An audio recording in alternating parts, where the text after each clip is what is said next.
જય મેલડીમાં બધા મિત્રોને સ્વાગત છે તમારું આપણી સંજુ મેલડી ઓફિશિયલ યુટ્યુબ ચેનલમાં। આપ બધા મિત્રો હેમ ખેમ સર્વકુશળ મંગળ હશો તેવી મેલડી માતાજીને પ્રાર્થના કરું છું।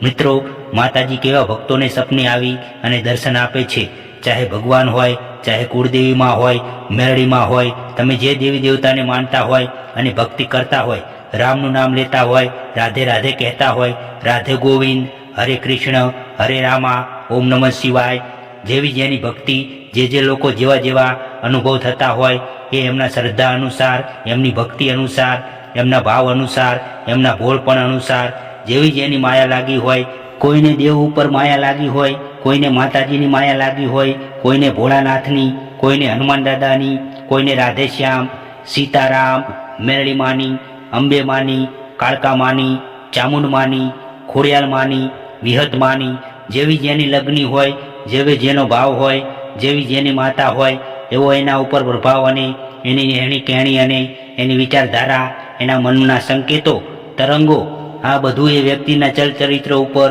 એના આત્મનિર્ભર ઉપર, એની રહેણી કહેણી ઉપર, એની વિચારધારા, એની સંગતની, એનું જીવન કઈ રીતે જીવે છે એના પર આધાર રાખે છે। સપના આવે, પણ સપના કેવા ભક્તોને આવે, કેવા કેવા અનુભવ હોય, અણુ અણુમાં, કણે કણમાં માતાજી છે, ભગવાન છે, ઈશ્વર છે, અને તમે જેને માનતા હોય એ પણ તમારી શ્રદ્ધા અનુસાર અને તમારી ભક્તિ અનુસાર, તમારો ભાવ કેવો છે, તમારા હૃદયમાં પવિત્રતા કેટલી છે, તમે કેટલા સાચા છો એ પ્રમાણે એવા ભક્તોને માતાજી સંકેતો આપતા હોય છે।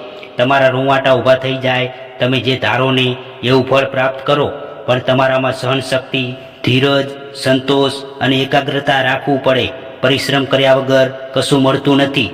તમે વાત સાંભળી હશે કે અનુભવ કર્યા હશે, ફિલ્મોમાં, ચલચિત્રોમાં, ટેલિવિઝનમાં જોયું હશે કે ઋષિ મુનિઓ હજારો વર્ષ તપ કરતા હતા, કોઈ રાક્ષસો હજારો વર્ષ તપ કરતા હતા। તો તપ કરે એટલે વાવાઝોડું આવે, વરસાદ આવે, આંધી આવે, ધરતીકંપ થાય અને ઘણી તકલીફ પડે તો પણ ડગમગે નહીં। તપ એટલે તપ, એમનો એક જ મંત્ર હોય, એ મંત્ર પર એમને મન ચોંટાડી દે અને પછી જ્યારે ભગવાન પ્રસન્ન થાય, બ્રહ્મા હોય, વિષ્ણુ હોય, મહેશ હોય, કોઈ પણ દેવી દેવતા પ્રસન્ન થાય, એમને મન ચાહે વરદાન મેળવી લેતા હોય છે। પણ જ્યારે એમને તપ કર્યું, એ અગ્નિનો તાપ સહન કર્યો, વરસાદ, ઠંડી, વાવાઝોડું જે કંઈ આવ્યું એમના ઉપર બધું સહન કરી અને બ્રહ્મા વિષ્ણુ પ્રસન્ન થાય, ત્યારે એમને મન ચાહે વરદાન મેળવી લેતા હોય છે। પણ એ સતયુગની વાત હતી। અત્યારે કળયુગમાં માત્ર રામનું નામ લેવાથી તમને પુણ્યનો માર્ગ મળી જાય છે, તમારા અનેક ઘણા પાપ ધોવાઈ જાય છે। એવી રીતે કુળદેવી માતાજીની કૃપા, મેલડી માની કૃપા, તમે જેને માનતા હોય એ માતાજીની મમતા મેળવવી હોય, માતાજીના આશીર્વાદ મેળવવા હોય તો મારો સીધો અને સાદો એક જ ઉપાય હું તમને જણાવું છું। તમને સાચું અને સરળ લાગે તો કોમેન્ટમાં તમારા મંતવ્યો, પ્રતિભાવો જણાવજો। સાચી ભક્તિ સુખમાં કે દુઃખમાં અનુભવ કર્યા વગર કંઈ પણ પ્રાપ્ત થતું નથી। જેટલો તડકો છે એટલો જ સાયડો છે, જેટલું સુખ છે એટલું જ દુઃખ છે, દરેકના બે પાસાઓ છે। એવી રીતે સમજી વિચારીને જીવન જીવજો।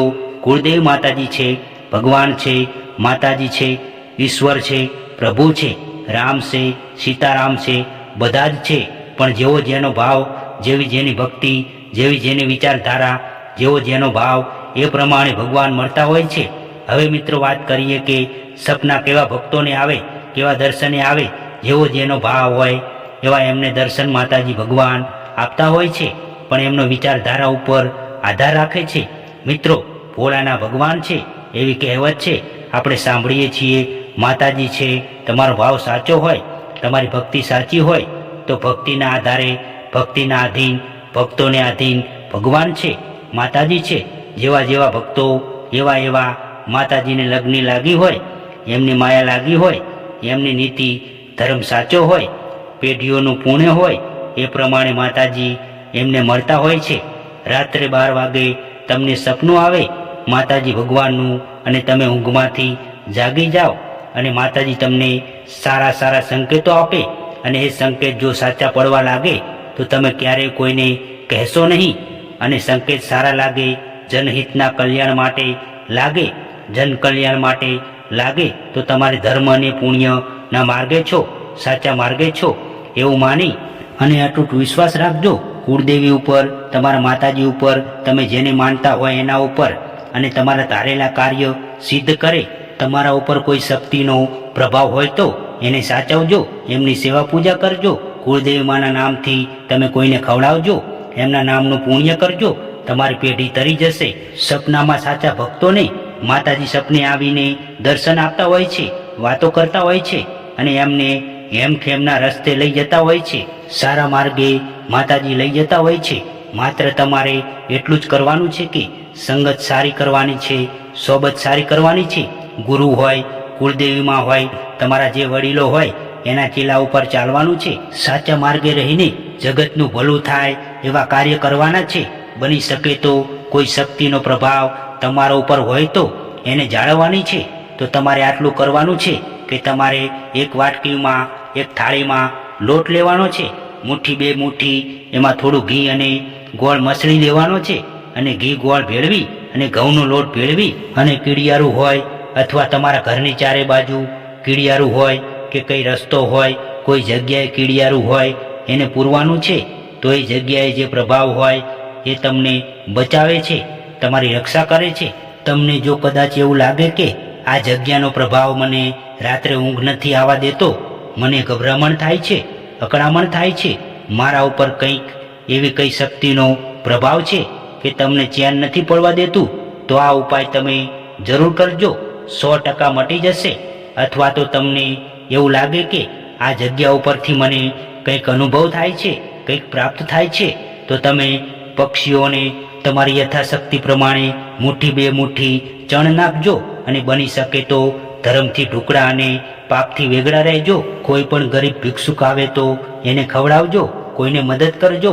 નાણું ના હોય તો કંઈ નહીં, પણ નાણાં વગર પણ કોઈને હેલ્પ કરજો, મદદ કરજો, સાચો રસ્તો બતાવજો. તમને પણ ભગવાન માતાજી મળ્યા છે તો એમને પણ સાચી સલાહ આપજો, અને એ પણ ધર્મના માર્ગે રહે એવા અનુભવ સાથે આ વિડીયો તમે સાંભળ્યો. તમારા મંતવ્યો, પ્રતિભાવો કોમેન્ટમાં જણાવજો. અને તમે આ વિડીયો કયા ગામ, તાલુકા, જિલ્લા, શહેરમાંથી જુઓ છો તે કોમેન્ટમાં જરૂર જણાવજો. તો ચાલો મિત્રો, આ વિડીયોમાં આટલું જ.